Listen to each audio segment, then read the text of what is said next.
Alrighty. Howdy, everyone. Happy Wednesday. I don't know what today. What is it? November something or other. November 17th. You're watching Unsafe Space. You're watching Dangerous Thoughts on Unsafe Space. I'm Carter, your nerdy philosophy host. Can someone in chat let me know if my audio... I apologize. Last week, my audio was really low, and I didn't realize it. So, I wouldn't be surprised if people were scared away by either the low audio or the lengthy discussion of objectivity. But either way, I apologize for that, and hopefully my audio is good. Okay, thank you. Thank you guys in chat. Appreciate it. Audio is good. All right. By the way, for last week, if you missed it, you can listen to the audio version. I corrected the podcast audio, so the levels are higher. So it's only the YouTube stuff that's low. As a general reminder, the subscribe button's pronouns here are click and me, so be sure that all of your interactions are properly gendered when interacting with the button.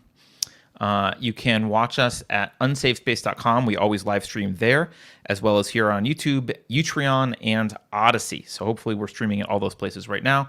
Welcome to everyone from whom, wherever you're watching. I want to shout out to everyone who supports this show and the other shows that we have on Unsafe Space financially. Really appreciate it. Couldn't do this without you. And the more you guys support us, the more we can bring you interesting content, other hosts that aren't just me about other stuff. You get your name in the credits if you sponsor the show. You also can maybe get a cool grenade mug, depending on how much you sponsor. And you can always go to the website, again, unsafespace.com, to become officially unpersoned and support the show, or just buy merch if you want to buy merch. Okay, I think that's enough of the housekeeping stuff, right? I'm so bad at marketing. I know I'm supposed to be the used car salesman, telling you guys to throw your money down, but that feels very awkward. Okay. I know I usually do a news story. There's a lot of content that's not related to the news today, so I need to keep the news thing short, and I haven't been paying attention to the news except for the Rittenhouse case because I'm obsessed with it. I apologize. That's just, I can't not watch the Rittenhouse case. Yeah, I did. Thank you, Sheev. I did get a haircut today, and the barber, I'm in the Bay Area. This barbershop is based. It's pretty cool. So I illegally didn't wear a mask in the shop, and we had a long discussion about the Great Reset. There was a guy in another chair the other day when I was getting my haircut last time that was giving a lecture about cryptocurrencies and the Fed inflating the currency and all this kind of stuff. So anyway, I've been obsessed with this Rittenhouse case, and I'm going to try and keep my update on it a little bit short, like I said, because I got other stuff to cover. There haven't been a lot of updates. The jury retired for the day, so there's no verdict going on today. The big update was defense filed for a mistrial because it turns out that the prosecution withheld the high-definition version of their drone video one of their key pieces of evidence was this drone video that they enhanced and made claims about. And it turns out they gave the defense only a low-res version, and they waited till the arguments were closed and everything was done before they provided the high-res version. And they said, oops, well, we didn't know. I have no idea. The attorneys were like, I don't know how that happened. I'm uninvolved in the video. I don't understand anything about the videos and how they could possibly be one, HD versus non-HD. But then someone took a screenshot of James Krause's, who's a prosecutorial attorney, his laptop. And there on his laptop, you see he's got a Handbrake, which is a video transcoding software, which is used specifically to do things like downgrade a video. So also, by the way, the protesters are stacking bricks already in Kenosha. So someone asked in chat if I'm watching Rikita Law. I'm not, because I don't want to be biased by commentary, and I assume, even though I really like Rikita, I assume that they're commenting. I just wanted to see straight up the thing. So I'm watching on Crime and Law or Law and Crime YouTube network, whatever that is. It's just a straight up video feed. It makes me feel better because I'm not watching through a mainstream media outlet, and I don't want the commentary. But so the protesters are starting to stack up bricks, which has been verified. I've verified. You can hear the Police Scanner. I might even be able to play it. Maybe, I don't know. You guys want to listen to some Police Scanner? 30 seconds of Police Scanner? I don't know how easy it is to hear, but let's see. Oh, it's not even playing. So there you go. After that, it's not playing. You can hear on the Police Scanner the dispatcher asking a couple different officers to check out piles of bricks that are in alleys. They do find stuff. So that should be fun whenever the verdict does come down. I'm sure there will be some mostly peaceful protesting. I feel like I have to explain why I'm obsessed by this trial, because I was thinking about, like, why am I so obsessed by the Kyle Rittenhouse trial? And I think it's because, to me, it represents the two choices we have as a community in very stark contrast. You can ask yourself, do you want to live in a community that protects rioters, many of them violent felons, all inmates, that protects them while they're burning stuff down and looting places, and screaming obscenities and threatening people and yelling at them and chasing them down? Do you want to live in a community that protects them from Kyle? Or do you want to live in a community that protects Kyle from the rioters? Or even more specifically, doesn't protect Kyle, one that lets Kyle protect himself from them. And I think you're seeing which side people fall on that. And I think the people that are making all these cases about the rioters being on the good side and Kyle being the bad guy, I think they would not enjoy living in the world that they want to set up. So the only other point I want to make tonight about the Rittenhouse trial, and it was something that it's been bothering me, and because I see this claim a lot. I see this claim that Kyle kept on shooting after the threat was over. This claim is made in particular in relation to the Rosenbaum shooting, the first shooting.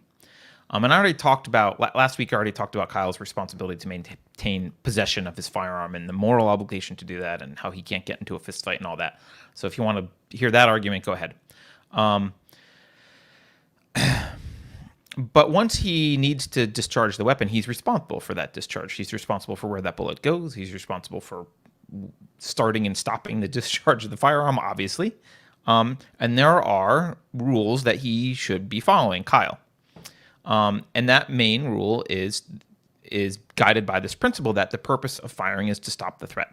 It's not specifically to kill. It's not to do whatever. It's just not to maim, right? It's not for fun. It's to stop the threat.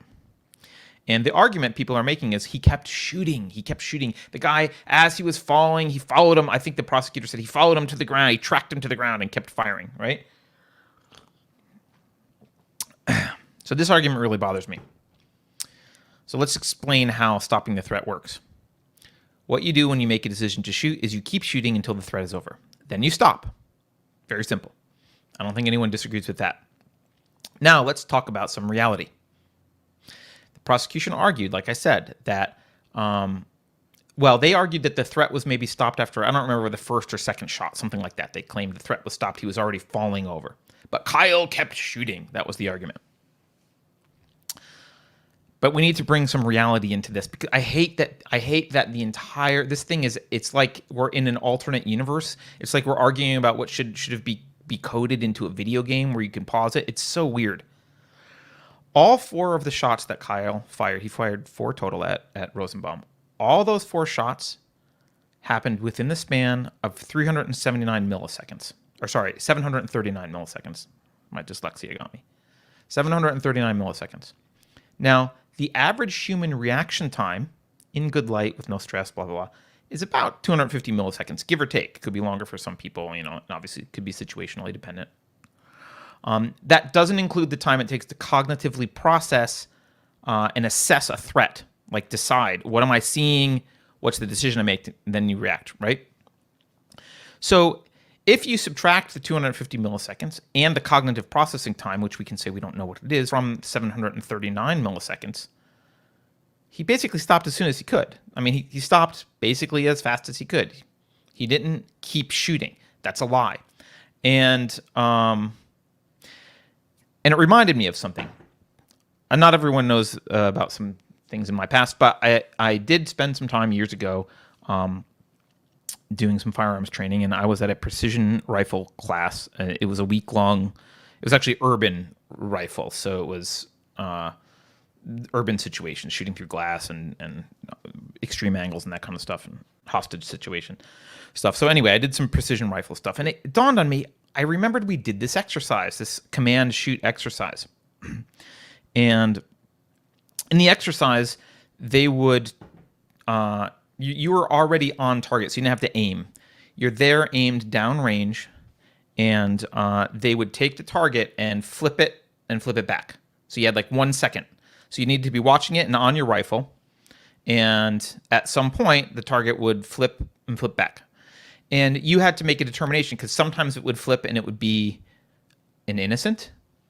Sometimes it would be a bad guy. Sometimes it would be a bad guy like in a hostage situation. So you had to hit like part of him. You might have to move your point of aim a little bit. But that was the scenario. And I thought to myself, I couldn't remember how long they would give us, because it wasn't easy. Like, you could do it, right? But it wasn't easy. And the reason I wanted to know that was because I thought, well, that's an act, because I couldn't find like studies about how long it takes you to cognitively assess a threat, right? But this exercise, you had to do that. It flipped over and you had to decide, is it a threat or not? And then fire and then go away. And I was wondering, like, how long did that take? Because it wasn't easy, and like most of us, I think, were able to do it, but not. I mean, a few people probably couldn't, and it wasn't super easy. So I went down to the basement. I found there's like all this curriculum from this thing, right? And I found this performance objective. It's called Option Target, and I found how long it was. The target was turned for 1 second. You had a full second. So in a full second, it was relatively difficult, but possible, if you were paying attention and alert and you focused on this task, to make the threat assessment and make the shot. And again, the shot took almost 0 time. You can add in your reaction time counts for the shot, but you didn't have to really aim. So it takes almost a second. So Kyle's entire interaction here while he's shooting is 3/4 of a second. So this claim that he kept shooting is just completely dishonest. And I don't think it's ignorant. Anyone who gives it a moment's thought, even if they don't have the experience that I have or any of these numbers, anyone who gives this a moment's thought realizes that you can't assess and act in 0 time. Right? You've got to process. Oh, he's falling. Like, what am I seeing? Oh, I'm not seeing him lunging. I'm seeing him falling now. Oh, now I can react. Now I can stop. I can lift my finger off of the trigger. It takes you. Anyone honest would realize that it takes some time to assess that, realize the threat's over, stop shooting. And he does all of this from start to finish in 3/4 of a second. And it reminds me, we're reading for book club. We're reading what's it called? Handmaid's Tale by Margaret Atwood. And there was a line that I ran across where she says, ignoring isn't the same as ignorance. You have to work at it. And I like that line, and I think in this case, people who are making this argument that he kept on shooting, they're not ignorant, they're willfully ignoring, which is an act of dishonesty here. So that's all I really have to say about Rittenhouse. I'll check through chat and see if anyone else wants to talk about Rittenhouse at all, and then we can be done and move on. All right. Boy, that's a kid's haircut. Yeah, it's fashy, right? I'm told it's a fashy haircut. What do you think? There's a survey I'm doing on Twitter. So far, the survey says that I'm a white supremacist. So I guess I should have a fashy haircut. I don't know if you guys. My survey is. Go take it. Help me to end up not being that. The survey is: if I were to tweet, someone ought to peacefully protest Thomas Binger and Jameis Krause, would I be? And the choices are: inciting an insurrection, guilty of provocation, looking for trouble, or a white supremacist. And most of the Twitter people think that makes me a white supremacist. So save me. My fashy haircut is making me look bad. Okay.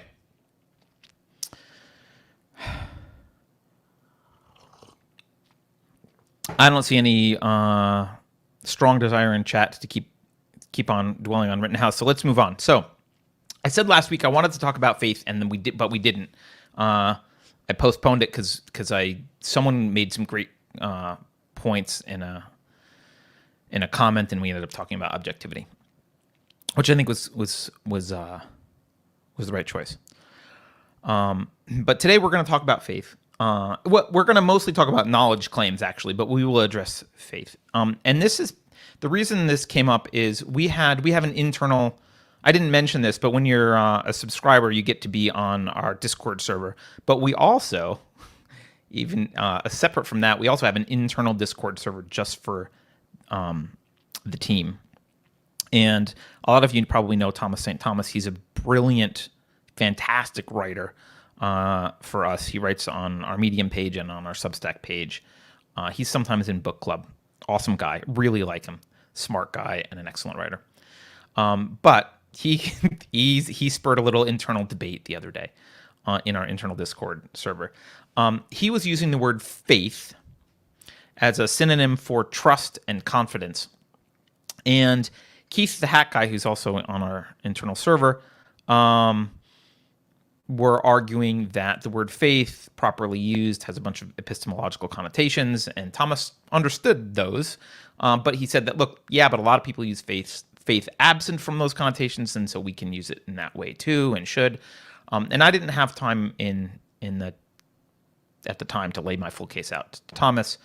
So I left the discussion to Keith and Thomas. I think Keith created a thread. I actually don't know how it ended. I don't know where Thomas or Keith stood at the end of this. But I think there's something interesting here, and I want to dive into it because it's related to some other stuff I wanted to talk about.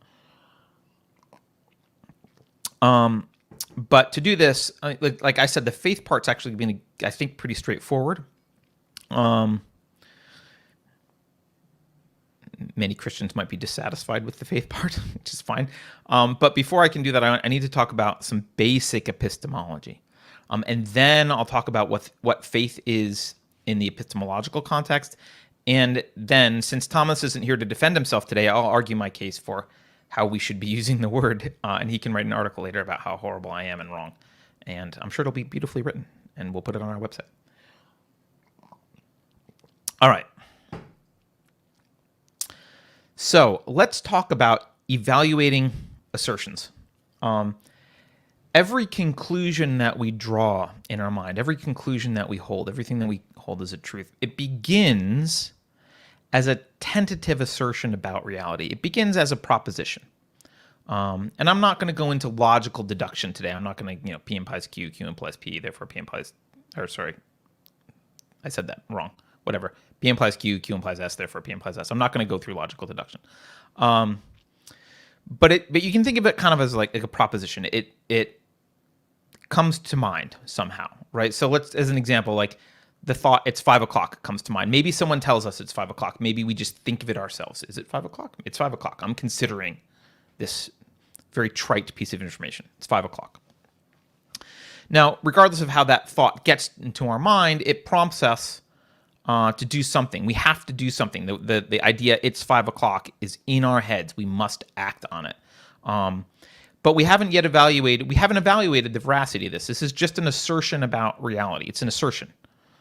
We haven't decided whether it's true or not. And that assertion could come with some hidden premises attached to it, depending on the context, right? It could be local time, or, right, that could be an implicit thing. It could be, well, we don't mean down to the microsecond, but I mean around 5 o'clock. That's kind of implicit in the concept I'm thinking of, right? But we are forced by reality to do something about the assertion, right? We actually have no choice. Reality forces us to do something about that thought that popped into our head. And fundamentally, we can only really do one of two things. We can accept it or reject it, right? There's not really a third option. And I'm using the word reject here explicitly to mean not accept. And we'll get into, I know there's people who make arguments that there's a third option. We'll get into it, but we can accept or not accept. Those are the two choices. That's it, right? Logically, accept or not. That's the entirety universe of options. Now, some people might say, well, we can postpone the decision about whether it's true or not and think about it later. Yeah, we can, but that's a rejection. It's a rejection because it doesn't get accepted as true, right? It's a rejection plus an agreement you've made to yourself to think about it later, right? Okay. You could say, well, I could accept it provisionally. Like, yes, also you could do that, but that's an acceptance plus a promise to yourself or an agreement to yourself to face the question again later. You might say, I don't know. Now that's a rejection because it's 5 o'clock was not already part of your integrated knowledge base. We talk about conceptual hierarchies or integrated knowledge bases. It wasn't already there. You're choosing not to add it and integrate it. Therefore, it's a rejection. It's kind of the same as I'll postpone it and think about it later, except that you may never resolve it. You may always just not know. You might say, well, I refuse to think about it.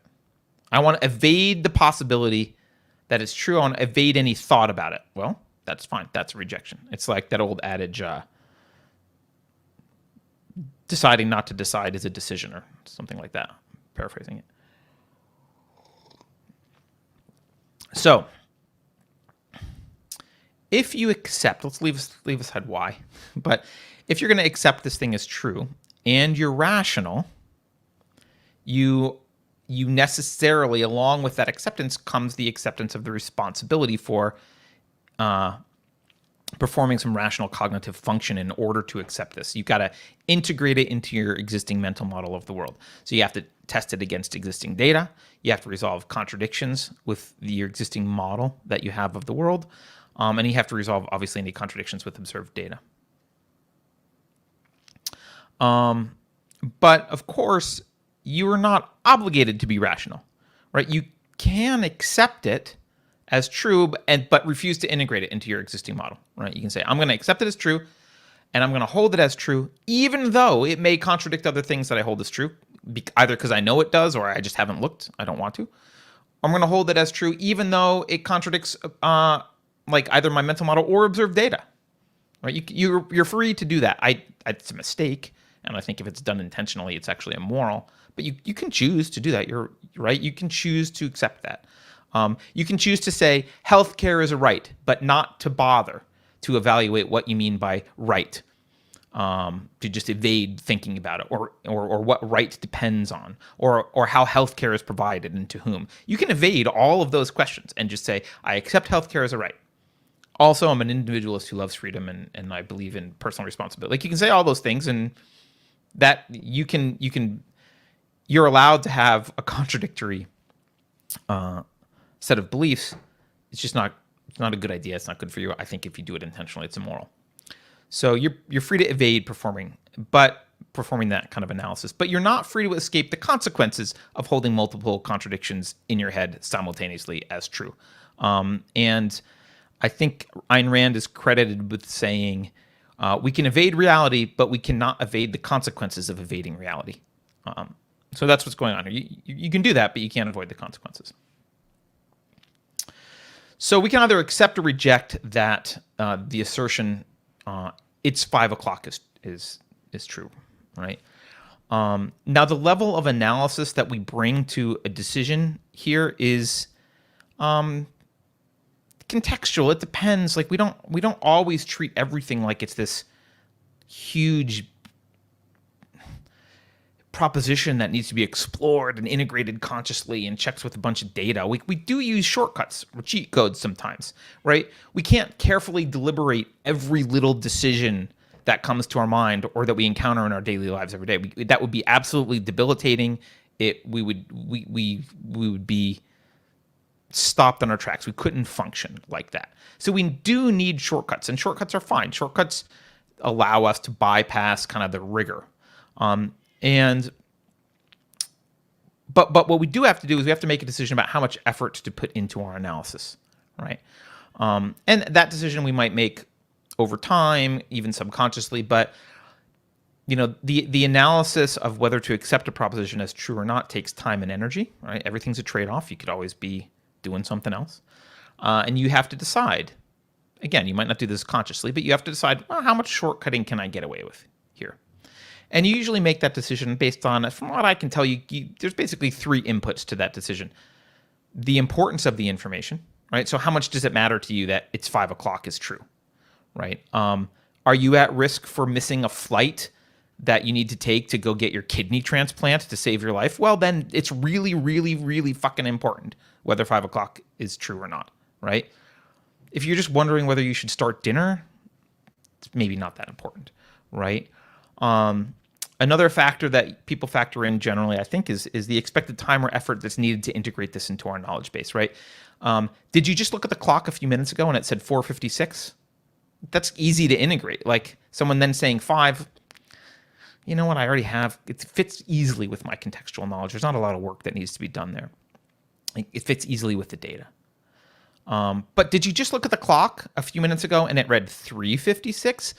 That might take a little bit more integration because it feels like you just looked at the clock 3 minutes ago, but now here you are over an hour later. What's going on?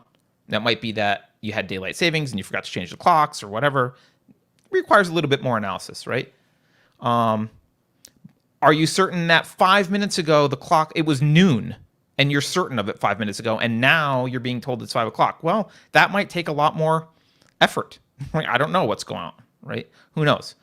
And that could potentially be more complex. So the expected time or effort needed factors into your decision to make a shortcut or to do the full analysis.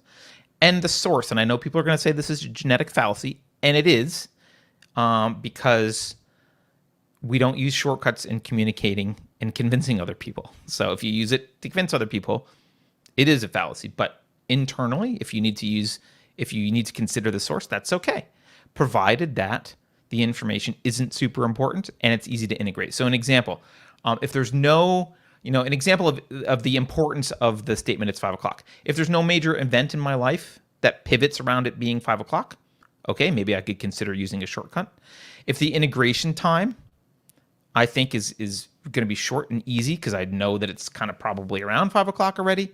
And if the source is I casually asked my wife, and she said it's 5 o'clock, well, the result might be I'll just accept it as true without much thought. And again, this doesn't happen consciously necessarily. I'm just going to automatically accept it. And that's rational. It's okay. Like I'm not required to go around like a computer and like analyze everything. It would, like I said, it would be debilitating and neurotic to go, if I had to go check through different atomic clocks every time my wife told me what time it was, I'd probably get divorced. It would indicate a lack of trust in our relationship, and it would drive us insane. Now, of course, if I find out later that she's been lying to me about the time for years for some nefarious purpose, then maybe I might reconsider accepting her timestamps, and I might reconsider my marriage. But shortcuts are just that. They're just shortcuts. That's all they are. You can't always use them. And as the validity of, as the importance of that validity of the assertions increases, right? So as the importance increases or our trust in a source diminishes, we have to stop using shortcuts. So for our purposes on this show, I just wanted to get that part out of the way because people are going to be like, you can't analyze everything like this. Like, no, you can't. And that's what we're giving credence to. But for the purposes of this show and our discussion, we need to abandon shortcuts, right? We are ultimately responsible for our own judgment. We must, as I said, practically outsource stuff sometimes using shortcuts. But when it matters, when it really matters, when we're having philosophical discussions or making real arguments, trying to make statements about reality that affect, culture and they affect everything, right? Philosophical statements affect everything. We need to step up to the plate. We can't just, someone tweeted that, so I assume it's true. Okay, so on this show, we're not gonna talk about shortcuts. We're gonna talk about conscious evaluations, not taking shortcuts. And we're not interested in unimportant assertions about whether it's 5 o'clock or not. And we're not going to delegate responsibility to someone else. So before I move on, there's a super chat I want to read and make sure I get to it so it doesn't scroll off the screen. I'll Fight You Naked says, sorry, I thought these ones were pre-recorded. Oh, you don't have to apologize. Welcome. All right. So, yeah, these are not pre-recorded. Maybe they should be. It'd probably be easier for me, but I would edit it too much because I would say, well, I could say that better and I should fix this. So this is easier. All right. So let's talk about consciously evaluating assertions. So you got this proposition in your head. Came to you, or someone told you, or whatever. What conclusions can you reach? What are the categories of conclusions you can reach? I know this sounds really simple, but it's important to walk through. Well, you could decide it's true. Let's talk about what that means. Now, contrary to what some people will tell you, I would argue that truth does not change over time. Knowledge doesn't change over time. It is contextual. It's based on the context of knowledge at the time. True, like saying something is true, it's an evaluation of correspondence to observed reality. And it must be observed reality. It can't test against unobserved reality, things you couldn't possibly know and don't know, right? It's which makes truth contextual. So the standard for truth is not truth compared to the knowledge of some imaginary omniscient creature that knows everything, but truth compared to our context of knowledge at the time. So let me give an example that a lot of people like to say. A lot of people will say Newtonian physics was debunked by Einstein, or that it was proven false by Einstein and replaced with Einsteinian physics. I reject that as a characterization. That is not true. Newton's context was the world of ordinary observable objects, right? Sizes that we normally encounter, speeds that we normally encounter. What Einstein did was look beyond that context. He looked at extremely small things, extremely fast things. So Newtonian physics is just a special case of Einstein. Einstein's the broader concept which engulfs Newtonian physics. Einsteinian physics is broader, right? But the context of Newton, he wasn't saying, I'm absolutely sure that this is how quarks work. He didn't know what a quark was. And I'll even say, I'll go so far as this, I will even say, Ross says, ugh, epistemology. Sorry, Ross. That's what you're here for, buddy. Suck it up.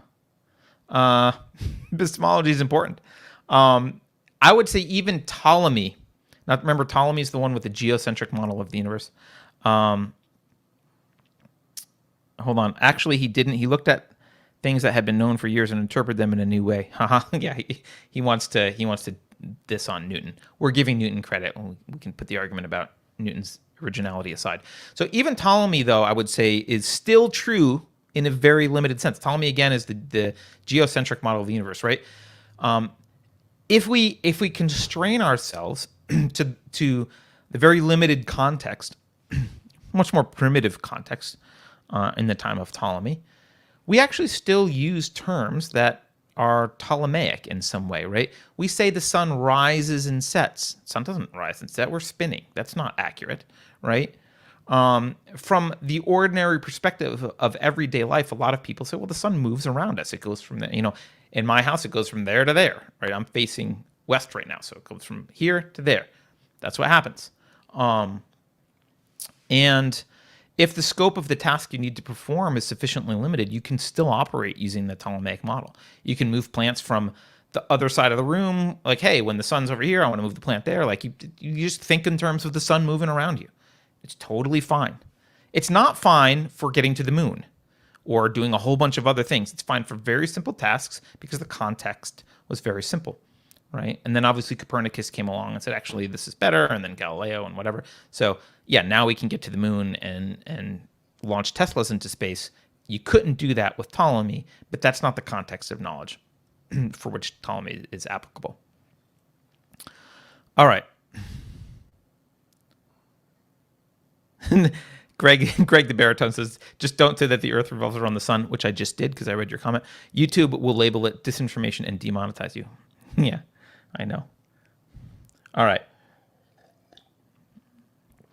So if something's going to qualify as true, given all that context of knowledge stuff, if you're going to qualify something as true, I think there's basically just two requirements that you need. One is an evidentiary requirement, and the other one is an integration requirement. And the evidentiary requirement is pretty straightforward.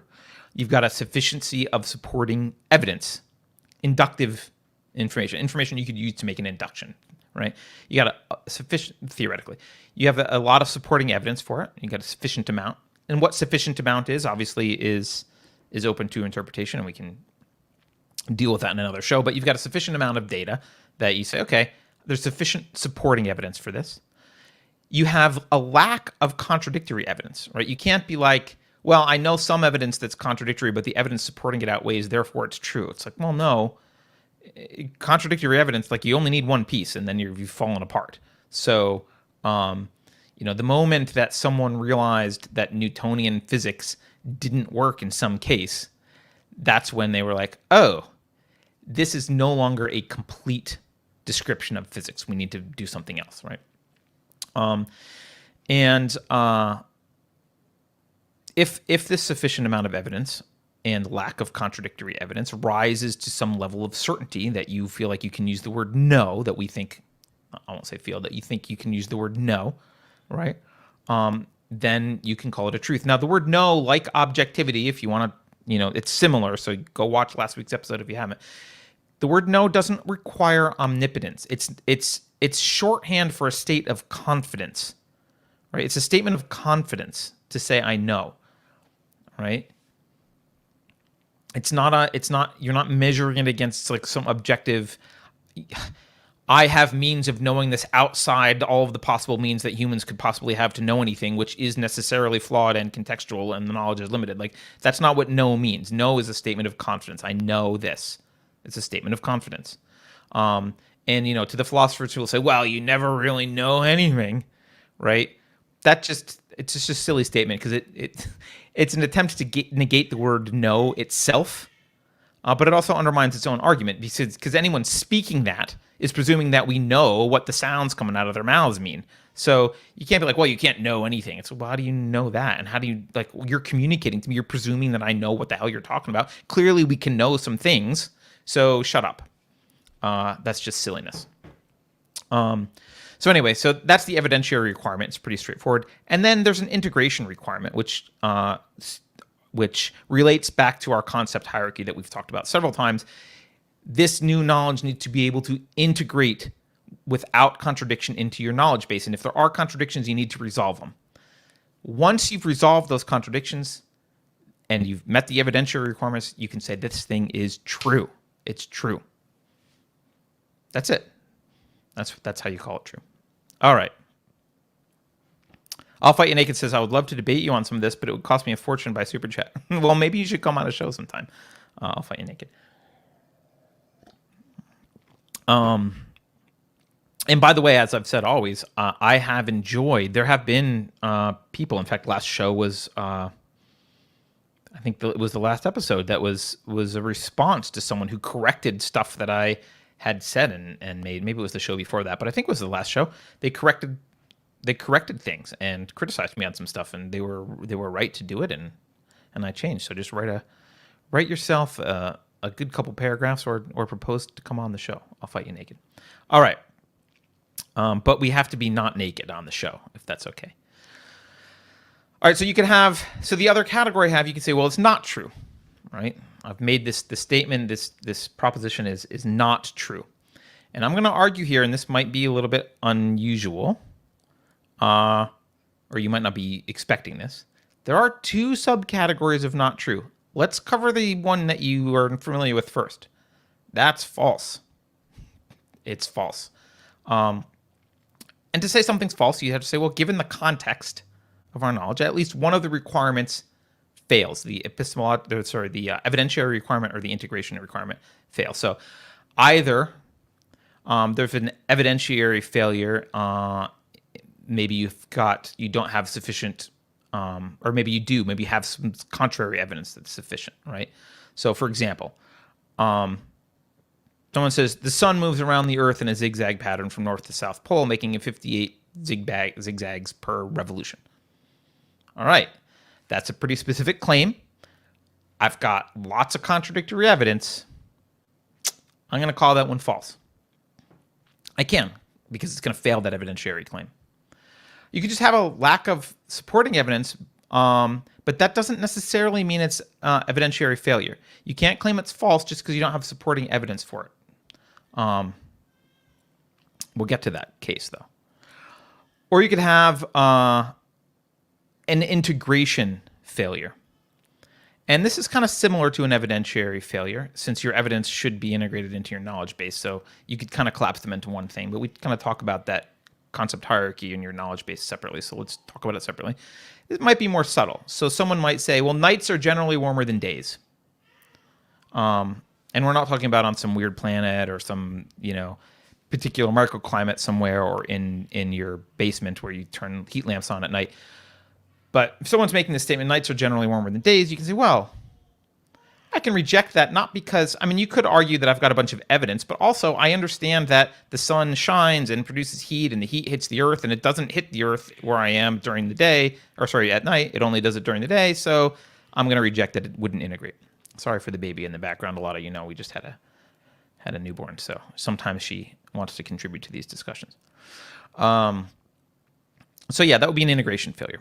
So you get that evidentiary failure or integration failure. You can say, hey, this thing's false, done. However, there's another category of non-true, and I'm going to call this category arbitrary. If you'll notice that the true-false dichotomy there did not cover all the cases, as I defined it. I mean, I'm sure people could come up with other vocabulary and do it, but this is what makes sense to me. The definition we just walked through, it leaves out the case where there's not enough supporting evidence and there's not enough contradictory evidence. There's not enough evidence, right? So there's basically, if you think about it, there's like kind of 4 claims. You think of like a truth table. You could have sufficient supporting evidence, but not enough contradictory evidence.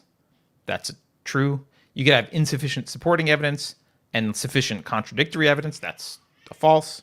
Or it fails your evidentiary test. It might still be, it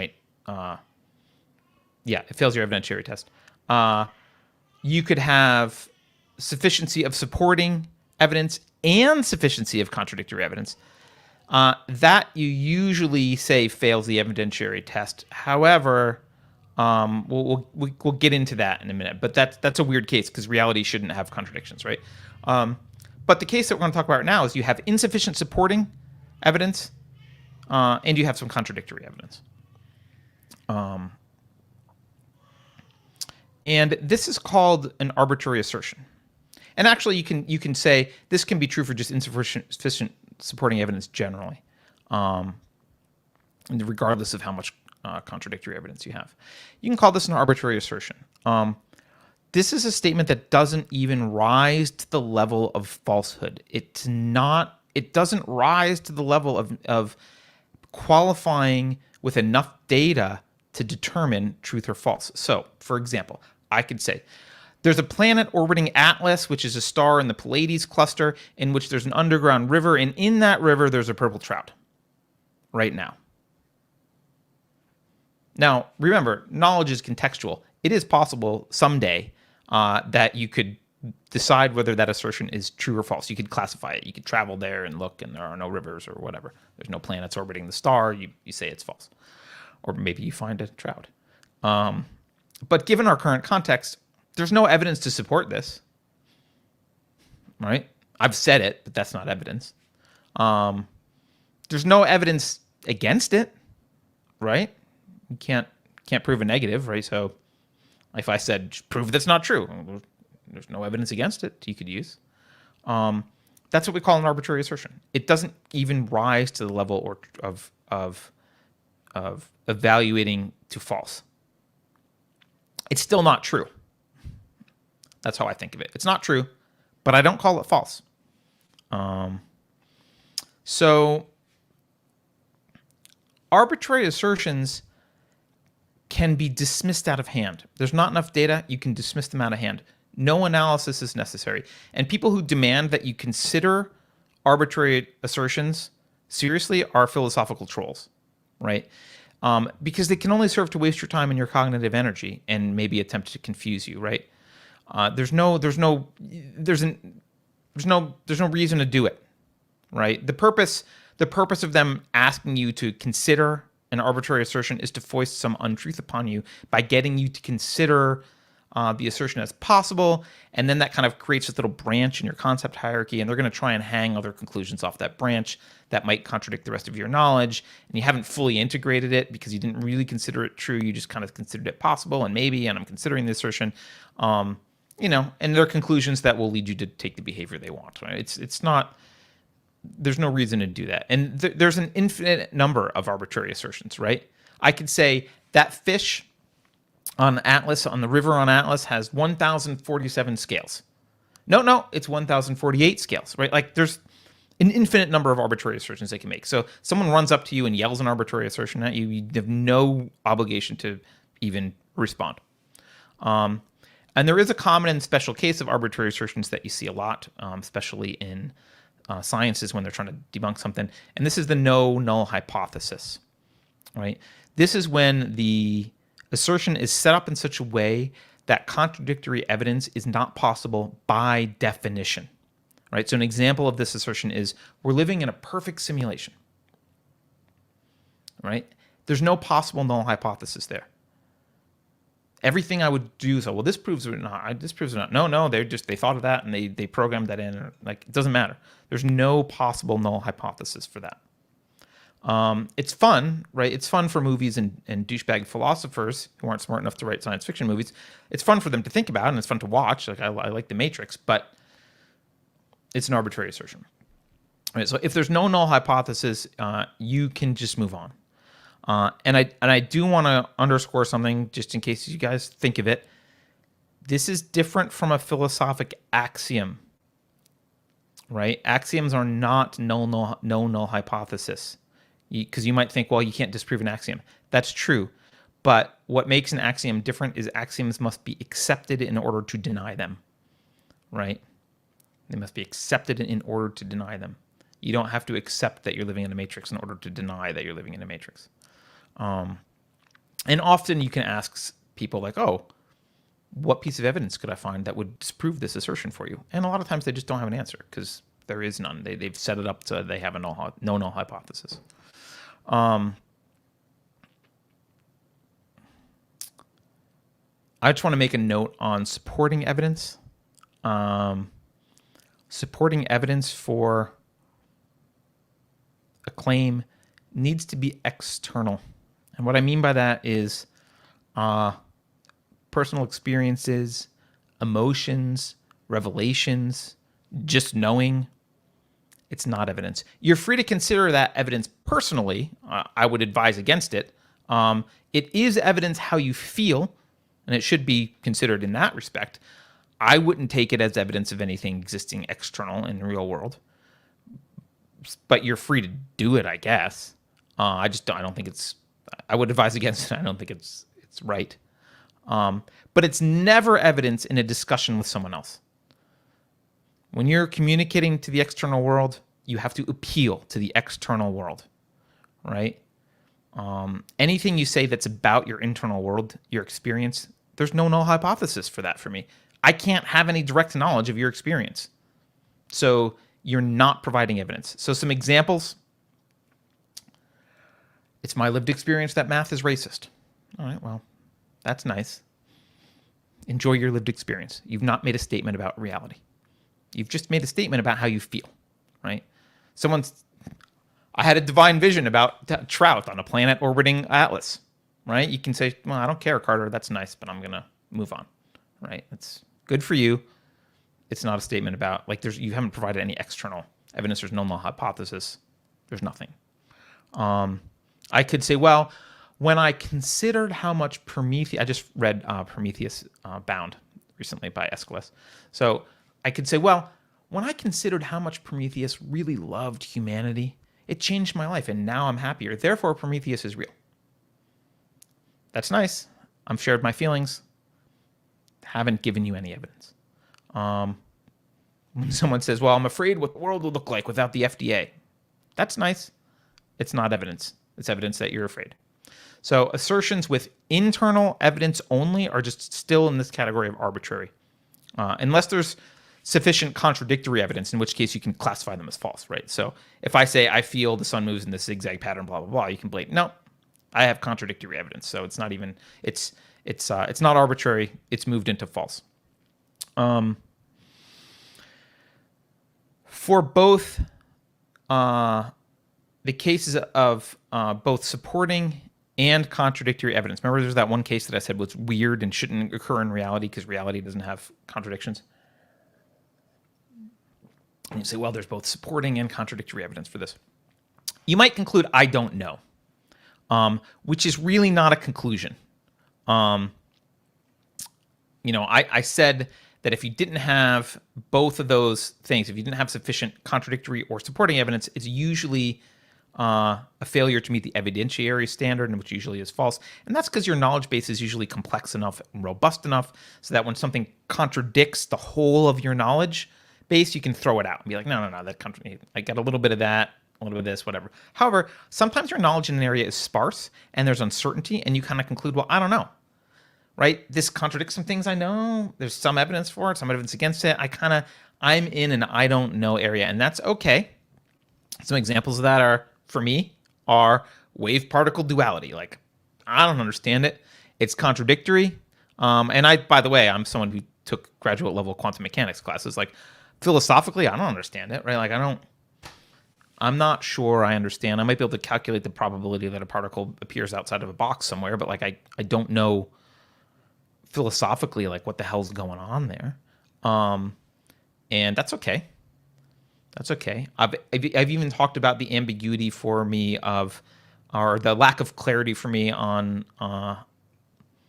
abortion, right? Where I'm certain it's wrong and, at this end and probably okay here, but I'm not, like, I can't make a clear argument about it. So I don't know.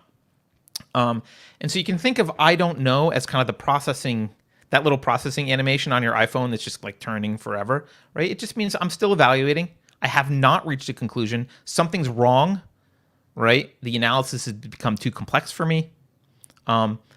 So that's how I think of that category. When you've got like conflicting information, it's like, analysis is too complex. We know it can't resolve this way. You can't have a contradiction in reality. We know that, but something's broken and the analysis is too complex.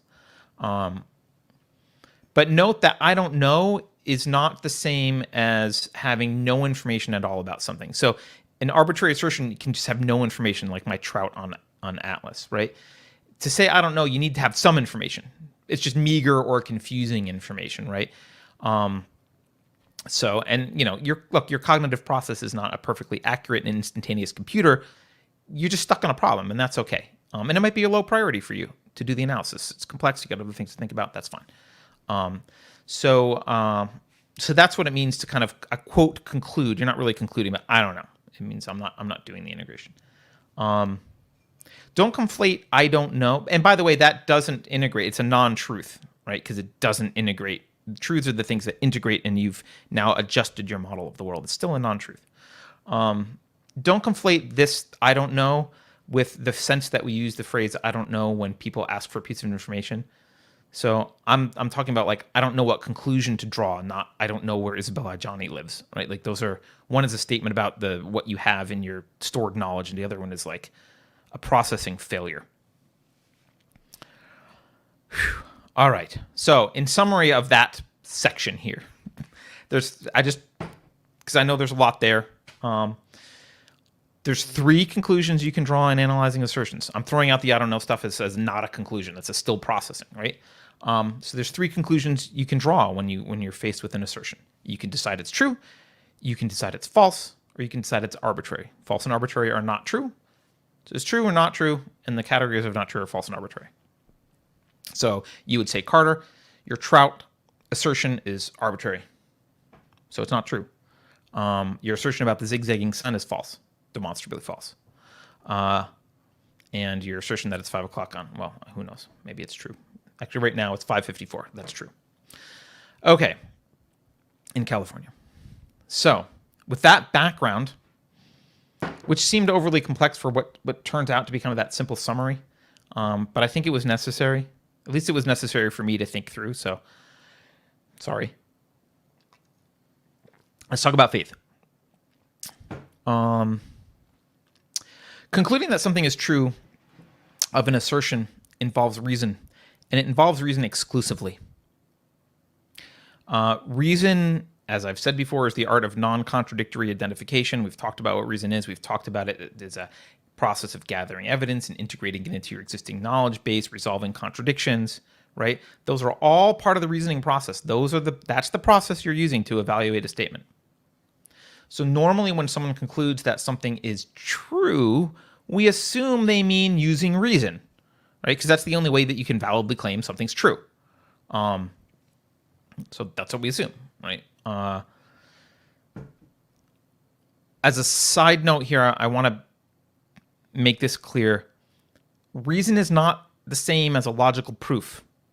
Right? Of course, a logical proof is an example of using reason. That is true. But not every reasoned conclusion is logically proven. Right? Those aren't the same thing. So don't get your head wrapped around the axle because you're like, well, I can't prove this, so there have I reasoned it? I don't know. What process did you follow? If you followed the process we just talked about, then yes, you reasoned it. Right? So you might have a lot of rational reasons, for example, for concluding that capitalism is superior to socialism, but proving it logically is just a monumental task that you're just not up to, right? It's still a reasoned position. It's still reasoned. You might trust your wife to not lie about the time. Now, maybe you can't logically prove that she won't, but you got a lot of evidence based on your experience with her, and you have come to kind of a reasoned conclusion that she can be trusted to tell you the correct time, right?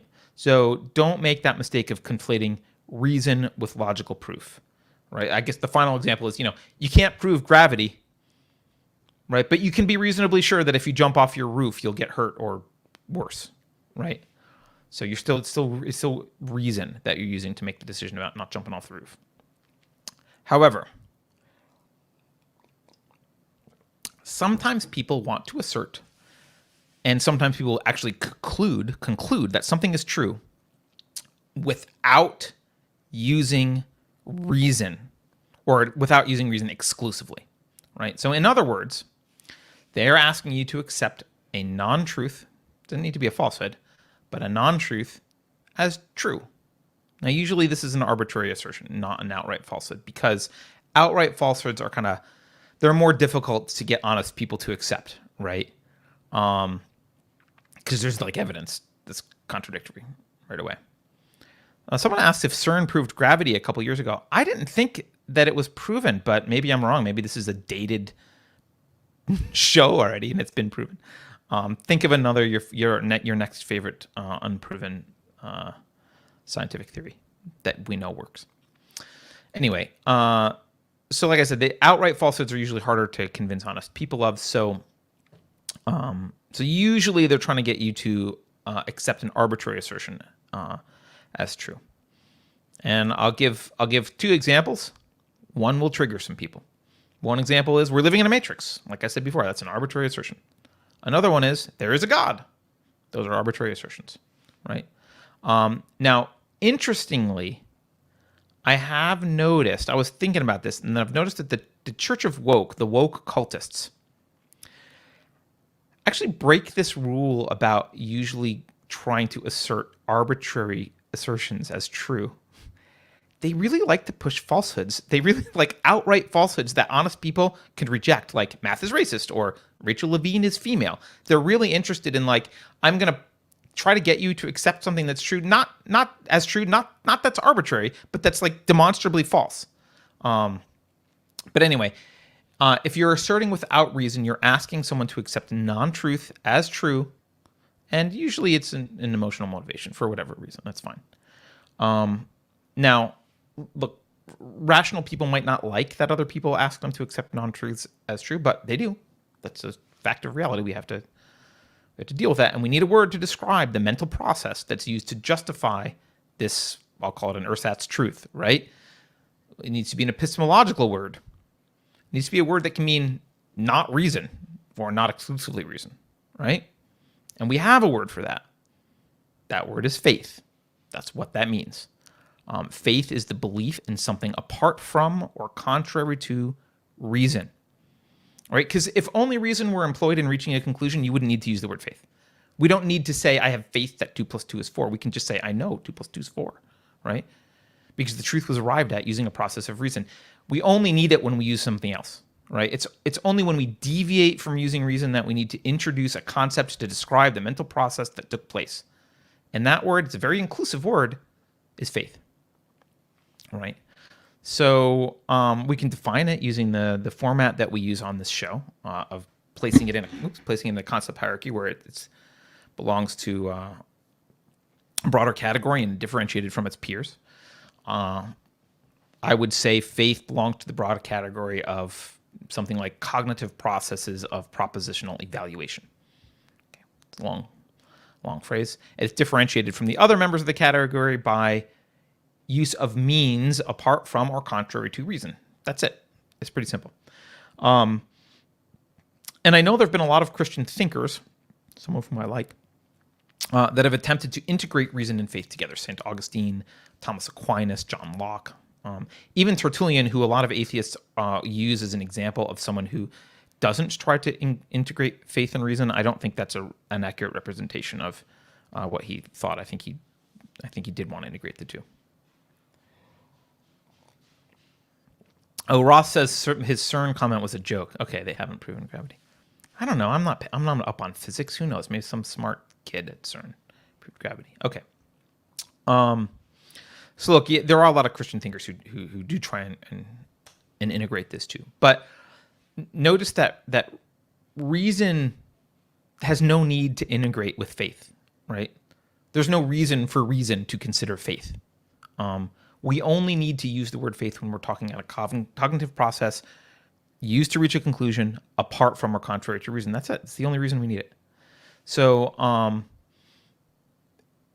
I think the attempts to rationalize or it's kind of integrate the two are rationalizations. I think they're attempts to rationalize based on a desire to rationalize their faith. Like they're trying to say, well, they're related because they want the faith to be rationalized because it's uncomfortable to tell people, well, I used a process apart from reason, right?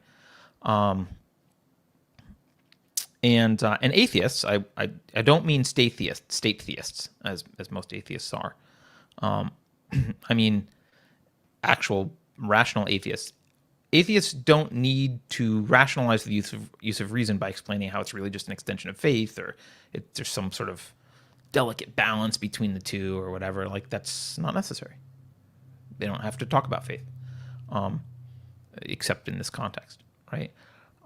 It's the people who argue from faith who find it necessary to justify using reason. Now, not all of them. There are some Christian thinkers whom I respect and I like for this reason. They will straight up argue that faith is unrelated to reason. Yep. They'll be like, yep, can't prove God. Faith is not related to reason. Faith is separate. I have it. I choose to have it. It is an internal method for me. I'm not going to ask you to have it. They tend to be less evangelical as a result. Done. Right? That's what they do. So not everyone is Thomas Aquinas. There are a lot of Christians who don't do that. But because faith and reason are at odds epistemologically, you actually can't have a compromise between them. You can't do both. You can't say, well, I'll pick and choose which one to use in what circumstances. You can't do that. And I will paraphrase. Someone says evolution is faith. Who cares about evolution? It's weird how many Christians are like, you're an atheist? Well, evolution's wrong. I don't fucking care. I don't care. I don't care. I don't care about the process.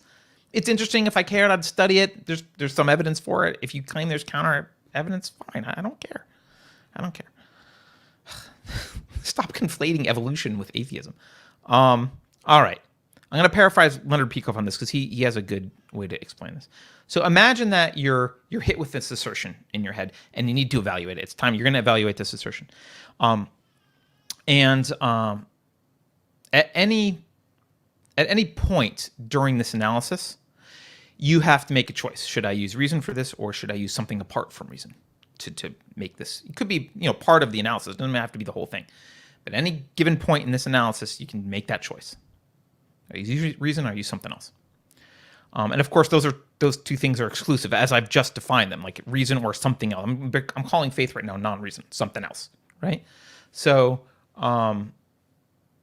those are obviously mutually exclusive. You'll have to have some way to decide when I'm going to do reason, when I'm going to do faith. You're going to have a way to decide that. Well, how are you going to do that? Well, you need to have some kind of overarching management process, right? Think of them as two people at a negotiating table, right? Reason wants to be employed by you, and so does faith. They're both arguing to be hired, right? Who makes the decision? Who's the hiring manager or the referee or however you want to look at it? Well, there's no third party here, right? You can't outsource this. You don't have a third party of cognition that can decide. So either reason or non-reason has to function as the referee. One of them has to double up on roles, right, and make that decision. One of them has to be in charge of deciding when do you use reason, when do you use not reason. Well, reason can't function as that referee because reason would never choose non-reason. It would never say now's the time to not use reason. There is only reason and non-reason. So there's no reasonable way for reason to consider non-reason. Like it just wouldn't, it can't happen. Like definitionally, right? But non-reason, faith can manage because it can sometimes, it can do this arbitrarily, whimsically, based on emotional desires. There's no standards. It can choose reason sometimes and not choose reason other times. Because non-reason doesn't have, like the non-reason process, the faith process, doesn't have to justify itself in accordance with any rules of reality. It can be contradictory with reality. It can be self-contradictory. It doesn't have to justify itself, right? Only reason has rules it must follow, rules that stem from epistemological axioms, right? Law of identity, law of causality, right? Only reason has to follow those. Faith does not. There are not constraints. So faith can... Only faith can function as that referee. And your faith might allow you to choose reason when you feel like reasoning. But when you don't, won't choose reason. Right? So that means that kind of any attempt to integrate both faith and reason means that fundamentally faith is in charge. Right? It is. Fundamentally, faith gets to decide. Reason's kind of only employed as a contractor at the whim of faith. Right? And that's not an integration of the two. It's not a balance between the two. It's not a yin yang. I got some reason, some faith. It's a master-slave relationship, right? Faith decides when to use reason, when it's emotionally convenient, and throws it out the window the moment that it's not convenient. That's how that works. And this, by the way, was something that I struggled with when I went from being a Christian to an atheist. I struggled with this question for a lot because I tried to integrate them also. So hopefully, at this point, you guys will see the need for the concept faith in the field of epistemology, right? It's pretty straightforward. It flows from the fact that reason's not always the cognitive process people appeal to when they assert something is true. You need, sometimes they use other means. Those means need a name. They need a label. That label's faith. Epistemologically, that's just what it is. Okay. So,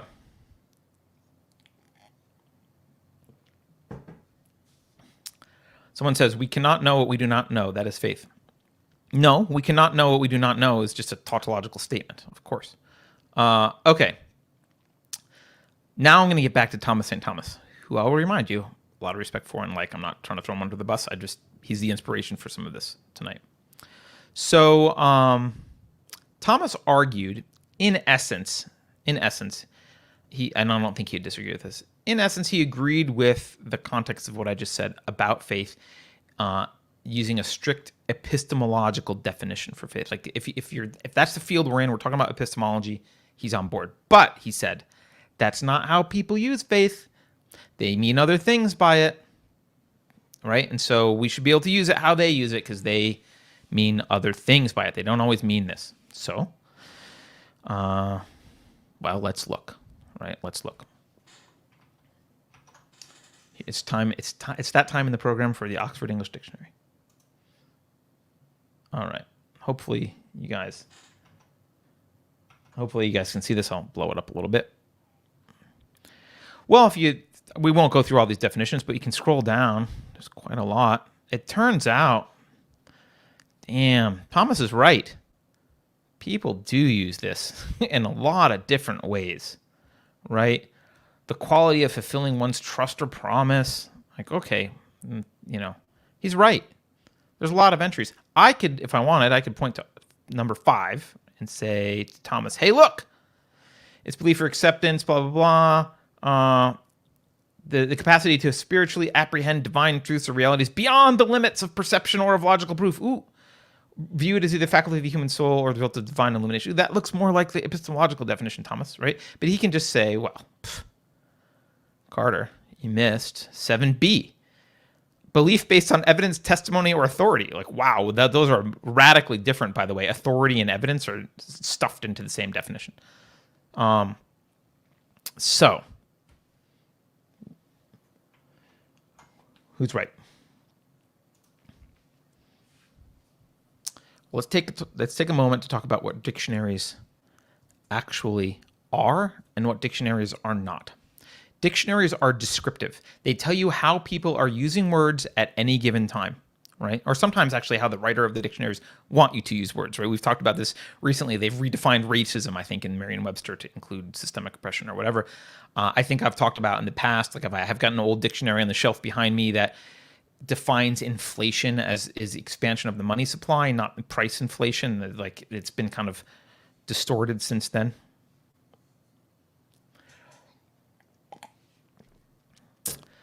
So the dictionary is this descriptive thing, generally, or could be an evangelical tool of wokies. But if the dictionary only applies, it only describes how the word is used to a group of clear-thinking, rational people who are careful about their word choice and take definitions and concepts seriously and actively weed out contradictions and ambiguities in their thinking, well then, the dictionary definitions will reflect that. They'll probably be really good. And this is why I think you don't usually see a lot of ambiguity or multiple definitions in glossaries or jargon dictionaries in specialized sciences, right? Because the people using those words are using it for very clear purposes. They're dedicated to thinking very clearly, at least about that topic, right? And that area of study, and they don't want ambiguity and they want clarity. So like those kind of jargon dictionaries are usually pretty good.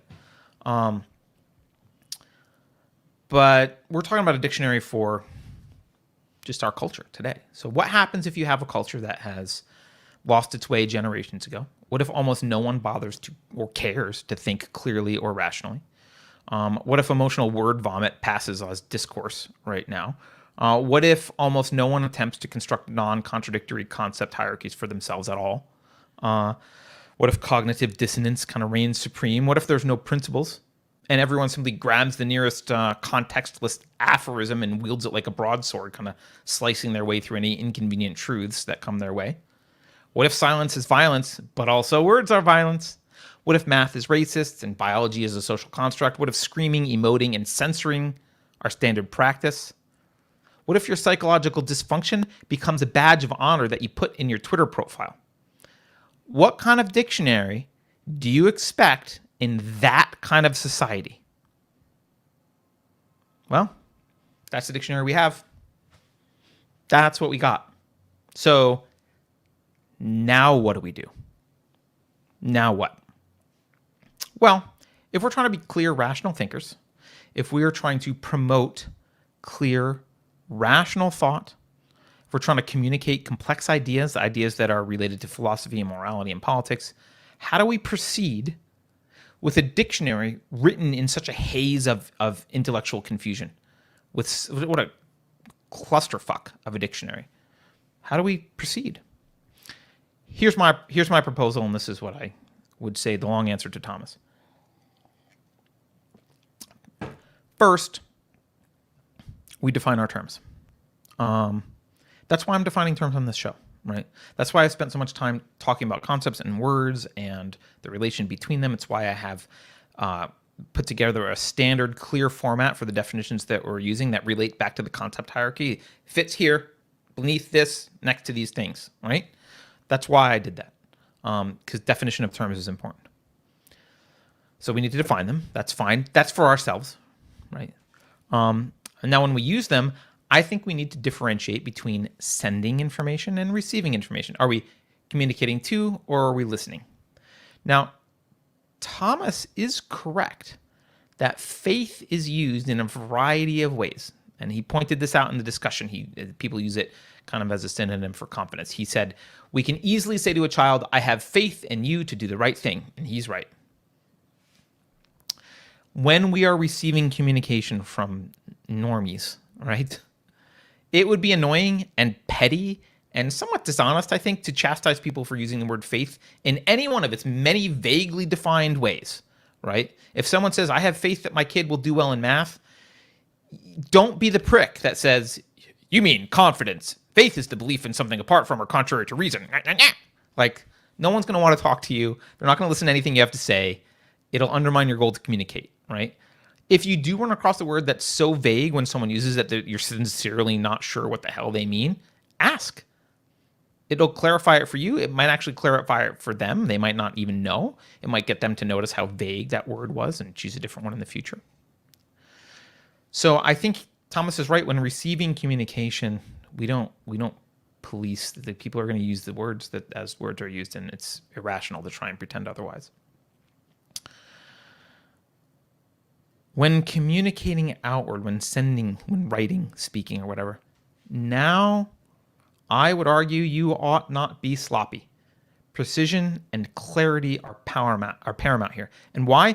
Well, presumably you're trying to foster more rational, clear thinking discourse, right? If you're listening to this and watching, right, in chat. Presumably that's what you're here for, unless you're just here to, muck things up.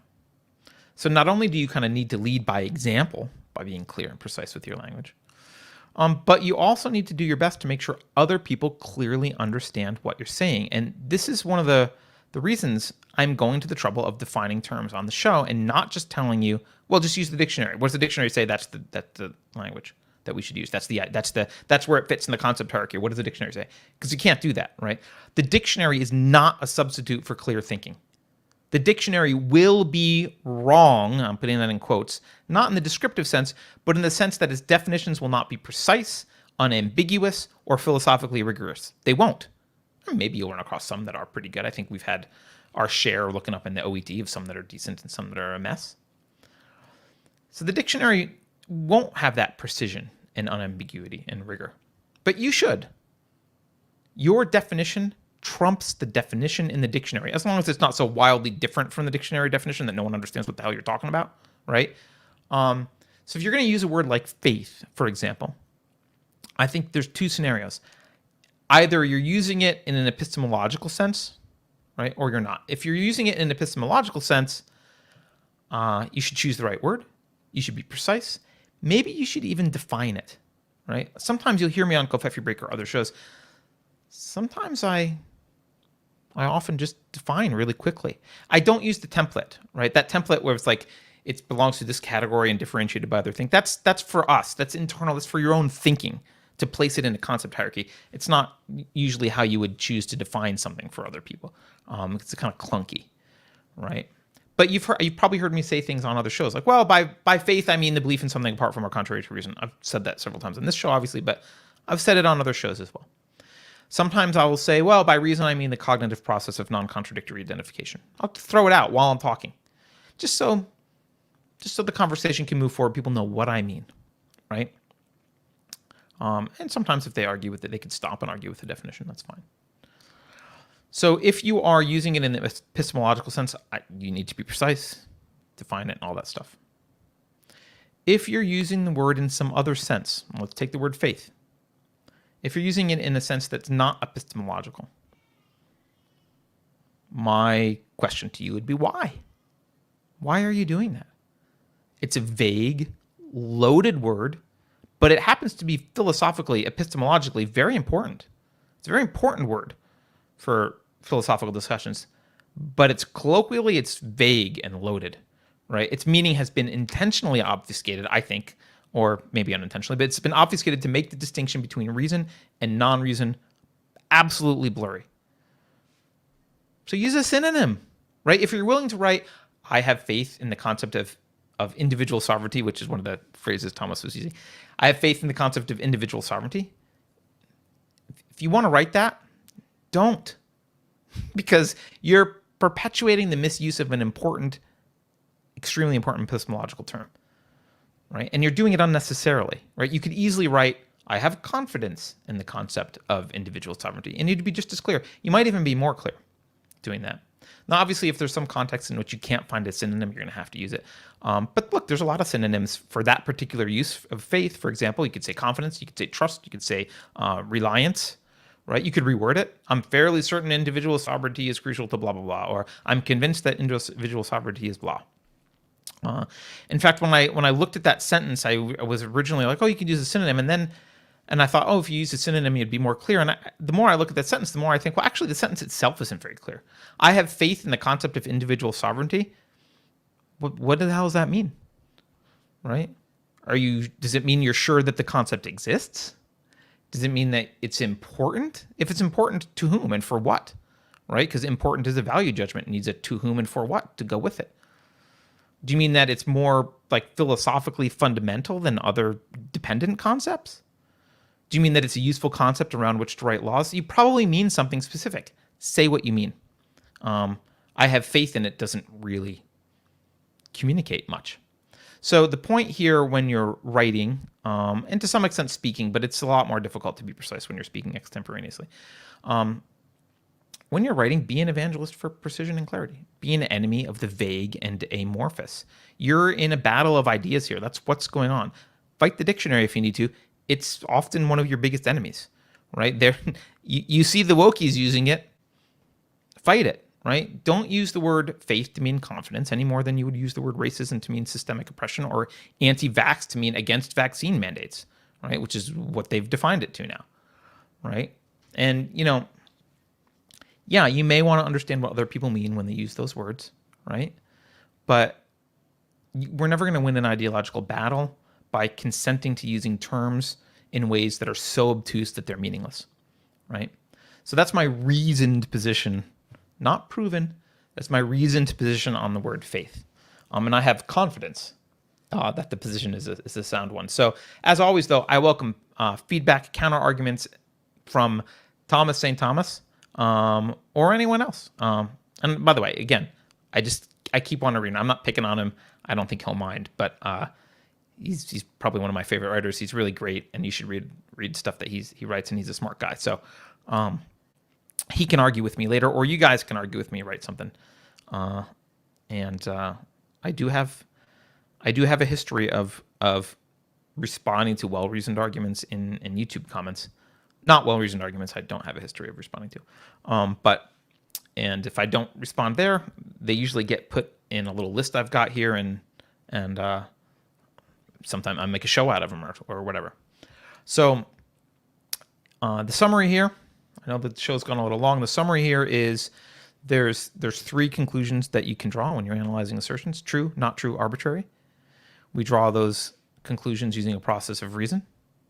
Faith is the belief in something apart from or contradictory to reason. Words are your primary weapon. Keep them sharp, keep them clean, keep them dangerous. All right. I'm going to look through chat for a moment, which I know is kind of awkward because I'm sitting here in silence. Sometimes I prefer having someone else on the show, but is there any other stuff that I should be addressing? And I don't know, someone in chat shout out if there's something I'm supposed to be doing and I missed that's important. I don't think there is. I see a lot of debate and argument back and forth about stuff.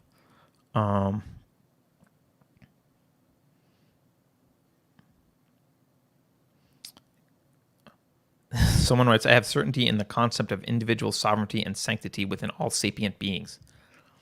Well, that's clear, right? So, no. All right. I don't see anything else I need to address in chat, but feel free to hit me up on YouTube for comments. Richard Petz does say precision and accuracy are both necessary for reasoned thinking. Exactly. Well put. Okay. So as always, I do love suggestions and feedback, as I keep saying. Be assertive with that subscribe button. And thanks to those of you who support the show financially. It means a lot to me. Personally, I love doing this stuff. I would like to devote as much time as possible to it and more resources. And you guys who financially support us, thank you. All right, go to unsafespace.com if you want to check out any of our other content. Pay attention to live streams that are coming up, buy merch, anything like that. And I think that's it. I think we can call it a day, call it an evening. Have a good one, everyone. And I will see you. We have a Covfefe break. I think the next thing out I don't think there's a Great Reset tomorrow with Ian. I could be wrong, but I don't think so. I think the next show we have is Golfeffy Break on Friday. And the two guests that we have, speaking about faith, actually, this is unintentional, but the two guests we have are Mark Pellegrino, who's I would say, pretty staunch atheist friend of mine, but brilliant and a nice guy. And Carrie's preacher, Bradley Helgerson, who is also a brilliant and nice guy, but clearly not an atheist. So that will be an interesting discussion. All right, thanks everyone. Have a good evening, and we'll see you next time. And let's hope this jury doesn't fuck it up.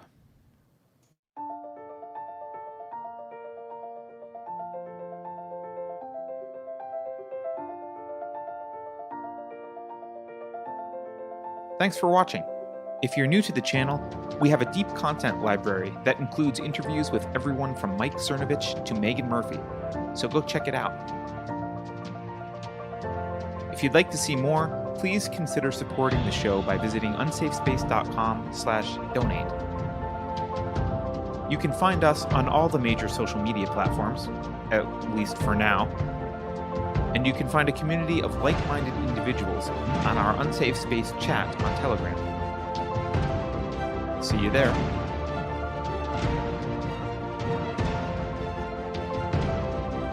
Warning. This is an unsafe space. Dangerous ideas have been detected. The content of this production has not been authorized by the Cathedral. Pay no attention to it. To be honest, I am running out of patience with the following individuals. Here's a fun fact. Experts agree that inflation is good for you. As a reminder, self-defense can only be used as a last resort. You are legally required to first see if your death effectively deters your attacker. If you think about it, no one should be allowed to express opinions. But don't. Think about it, I mean. That's not your job. Thinking has been scientifically proven to be less efficient than compliance. Science, scientific, and scientifically are registered trademarks of the World Economic Forum. Unauthorized use is prohibited. Computer voice courtesy. Never mind, that last line is fake news. Please disregard it and return to your safe space immediately. There will be cake.